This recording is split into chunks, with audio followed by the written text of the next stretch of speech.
Hey everyone, welcome to this full moon Sidereal Astrology forecast. This is going to be for Monday, February 22nd of 2016. I'm Athen, and this is for Sidereal Astrology, very different from mainstream astrology. If you are new to the channel, be sure to click the link for more information. All right, so full moon in Leo here this early part of the week on Monday.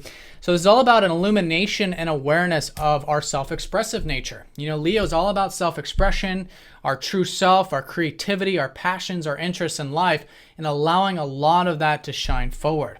Okay, so it's very self-oriented, very self-interested in that sense.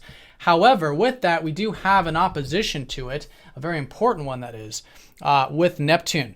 Okay, and Neptune and of course the Sun are both in Aquarius. So the key with this is that while it is a time, I think, of integrating, of expressing ourselves, our creativity, our passions, our interests, etc., there's this rift. There's this gap, which is the opposition between that and the unknown, right? So opposite everything is what we don't know. Where is it going? It's very uncertain. There could be some haze and fog, perhaps, about it. And even on another level, there could be a lot of idealizations about it, too. So with all full moons, it's about balance and it's about integration. And that's really the key with this full moon right now, is seeing where we can have that willingness to go into the unknown. And yet let that be an exciting thing. You know, Aquarius is a very exciting sign. This is about accessing our true, in this case, true spiritual selves. And with that, of course, there's things that our own minds and our own physical selves just don't know, especially in terms of how it's unfolding. Where is it going? What are these, true interests? Because, of course, they go well beyond the conceptual mind. So it's good to sit with this. It's a very Neptunian time, and you could be feeling perhaps a bit of that uncertainty, the idealizations, maybe a dreamy sort of nature to it, and that's good.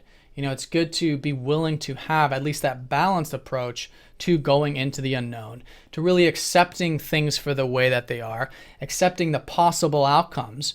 And it's through that actually that interest, that creativity will come about. You know, you can see it's very internalized. It's very reflective in that sense and very spiritual.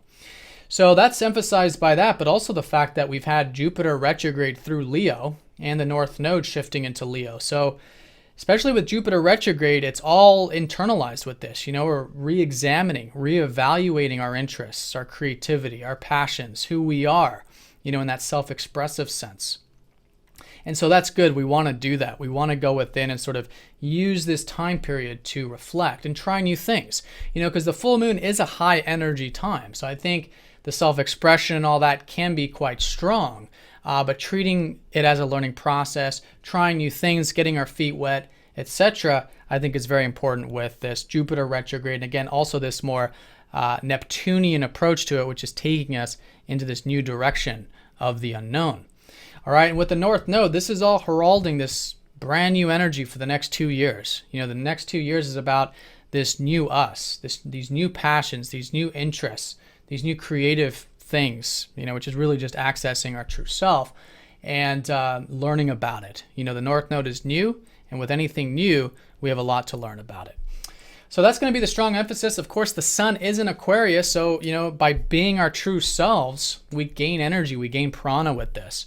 And perhaps asking ourselves where we can have more freedom in our life, because our true self, of course, wants to be free. But then in life, we have a lot of these things, whether it's the status quo or it's the old belief systems or whatever, that can kind of limit us. And so what Aquarius does is it helps us shift and pivot into that direction that is more in alignment with our true selves. So I think that's also good to reflect on, especially as the Sun gets closer to Neptune towards this weekend when they go conjunct. All right. So that's the day in a nutshell, too, because we don't have any other aspects going on here today. That full moon will be at 14:19 Eastern time. We do have Jupiter opposing up to Chiron, so there is this healing energy still coming in that has been ongoing, and that's going to take us through the rest of this week, specifically with these future possibilities. Perhaps there's some wounds around that, and in terms of our worldview and our outlook. So it's good to, again, reflect, because Jupiter's retrograde. This is the second aspect of this. And through that, some things can come up to the surface for healing. And as we do that inner healing, then that transformation occurs, and that rejuvenation, in fact, starts to occur from having that, knowledge about it. Chiron's very much about learning, in this sense, more about ourselves and how we see life, our perspective on life, our perspective on the future. and what might need to be healed with that. So that's the full moon in a nutshell. Very strong emphasis on that creative self-expression, Leo qualities of giving, sharing, being our true selves, yet balancing that with that rift of uncertainty or doubt or strong idealizations about it and grounding that in reality. All right, so I hope you guys have a great day. Thanks for watching, and I'll see you all tomorrow.